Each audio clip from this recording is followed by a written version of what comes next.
And again from the sports desk, Sascoc has continued its offensive against the Sports Minister's involvement at Cricket South Africa.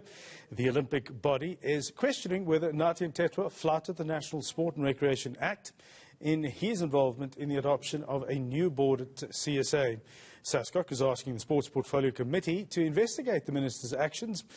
eNCA's Hloni Mtimkulu has been following the story. She now joins us to give us some more detail on exactly what this latest twist is about.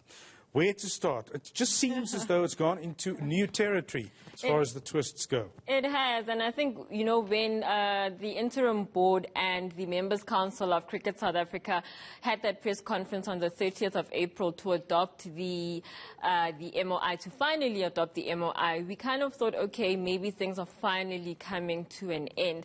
But even then, on the 30th of April and on the 27th of April, when this MOI was officially adopted by the two bodies, Sascoc had already voiced its displeasure at what was happening. So on the 17th of April at the SGM, Sascoc, through its president, Barry Hendricks, had already said, Cricket South Africa didn't consult us on all these things, and they're going ahead, and we feel like they are being threatened by the Sports Minister to make these changes. So now at this morning's Sports Portfolio Committee meeting, Barry Hendricks took it a notch further, many notches further actually, to ask the Sports Portfolio Committee in their oversight role to investigate whether the Sports Minister has flouted his powers, has overreached in terms of the National Sports and Recreation Act. Let's take a listen at what Barry Hendricks did say.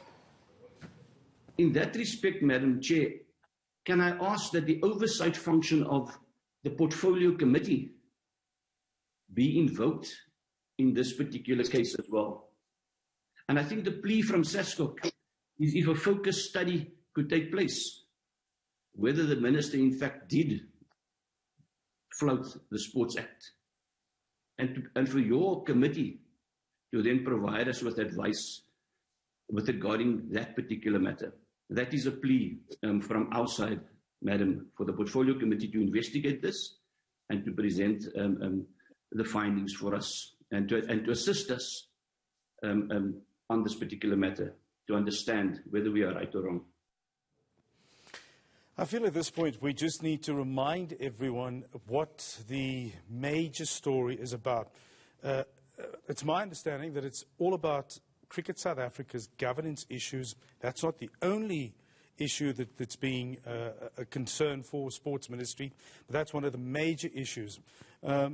Sascoc has now come on board as the body to refer matters to from all sporting federations and that kind of thing.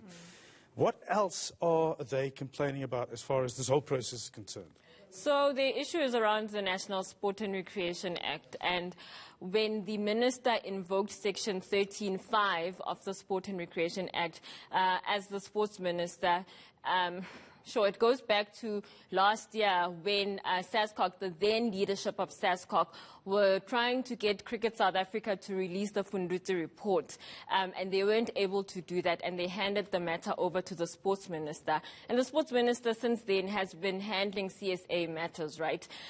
But Sascoc say that that was only relevant to the Fundudzi matter, so it wasn't relevant to all of Cricket South Africa. And so, in fact, Cricket South Africa was supposed to come to Sascoc via Section 13.2 as the Sports Confederation, as the mother body, to actually consult with them first to say, we're making these changes, let CSA have a look at let Sascoc have a look at these matters, and and just follow those right procedures. So the Minister's invoking one part of the Act, and Sascoc are invoking another part of the Act, and I guess it's open to interpretation depending on who you are and how you see it.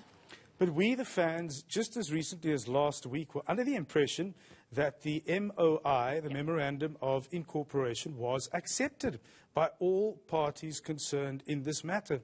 Why go down this road today? Well, it was supposedly accepted on the 27th of April. I think it was at 11 a.m. that the interim board chair said it was accepted. And CSA themselves said that, yes, sure, we were against certain things of the MOI and the amendments that were meant to be made. And we saw at that special general meeting on the 17th of April that they weren't happy, that a number of the affiliates weren't happy. But after some robust negotiations, they said then all 14 affiliates then agreed. But Sascoc said that they did this under duress. they were threatened by the minister effectively by invoking that Section 13.5 of the National Sport and Recreation Act. So we were there, but not quite, or they were threatened, so it didn't quite happen as it should have happened, or under Cricket South Africa's free will. So Sascoc is fighting that, and they're also fighting their own involvement in it. Quickly before we go, have we heard from the Sports Ministry yet? No. So interestingly, Sports Minister Nathi Mthethwa wasn't at that Sports Portfolio Committee meeting. His deputy was there, the DG was there as well. But the minister himself, he wasn't there, he hasn't said anything yet.